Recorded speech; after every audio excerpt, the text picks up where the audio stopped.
అనుదినమన్న శ్రోతలకు మన ప్రభువును రక్షకుడై ఉన్న యేసుక్రీస్తు యొక్క సరిసాటి లేని మహా గొప్ప పరిశుద్ధమైన నామమునందు శుభములు. నేడు 2025 సంవత్సరము ఏప్రిల్ మాసము 4వ తారీఖు శుక్రవారం నాటి ధ్యానాంశము మహిమ పైన వాంఛ.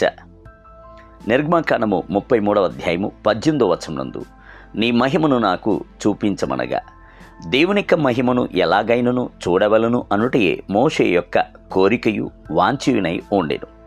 దేవునిక మహిమను చూచుటకును దాన్ని ఆస్వాదించి రుచించుటకును అట్టి మహిమ చేత కొలత లేకుండా నింపబడుటకును మోషే భక్తుడు మిగుల వాంఛగలవాడై ఉండెను. క్రైస్తవులై ఉండినప్పటికీ విశ్వాసుల్లో ఒకరికొకరు తమ యొక్క వాంఛల్లో వ్యత్యాసము కలిగి ఉండుటను చూచుచున్నాం. కొందరు తమ యొక్క భూ సంబంధమైన వాంఛలను ప్రభువు వద్ద తెలియజేయుచున్నారు.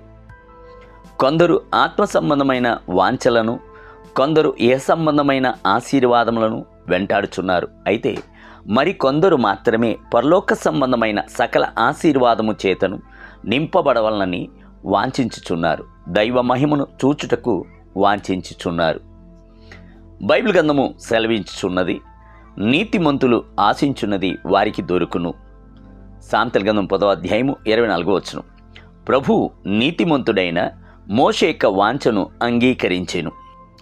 నా మంచితనమంతయు నీ ఎదుట కనబరచెదును, యెహోవా అను నామమును నీ ఎదుట ప్రకటించెదును. ఇదిగో నా సమీపమున ఒక స్థలమున్నది, నీవు ఆ బండ మీద నిలువవలెను.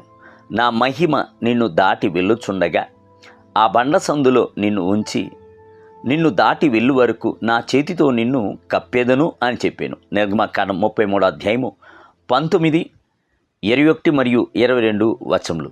ఆ విధముగా మోషేకు తన యొక్క మహిమను చూపించెను.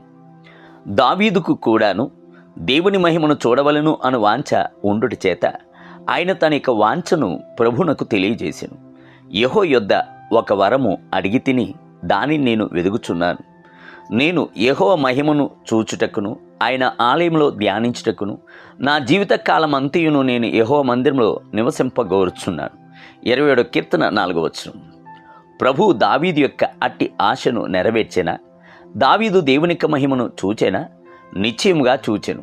దావీదు ఆ సంఘటన గురించి చెప్పుచున్నప్పుడు, నీ బలమును నీ మహిమను చూడవలనని పరిశుద్ధాలయమునందు నేనెంతో ఆశతో నీ తట్టు కనిపెడుచున్నాను అని సంతోషంతో చెప్పాను.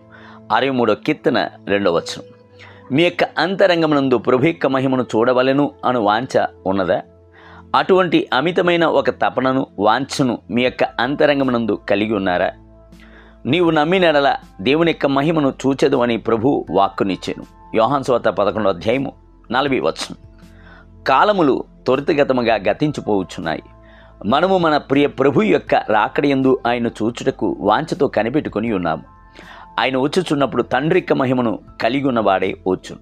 బైబిల్ గ్రంథము సెలవిచ్చున్నది, మనుష్య కుమారుడు ప్రభావంతోనూ మహామహిమతోనూ ఆకాశ మేఘారుడై వచ్చును. మత్తయి సువార్త 24వ అధ్యాయం 30వ వచనం.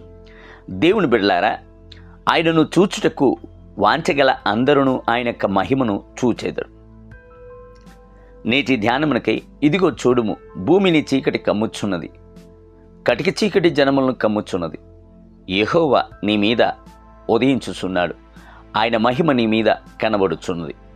యెషయా గ్రంథం 60వ అధ్యాయము 2వ వచనం. నేటి వేద పఠనము ఉదయం రూతు గ్రంథము 1, 2, 3 మరియు 4 అధ్యాయములు. సాయంత్రం లూకాసు వార్త 8వ అధ్యాయం 1 మొదలుకొని 25 వచనములు. ప్రభు మిమ్ములను దీవించునుగాక. ఆమేన్.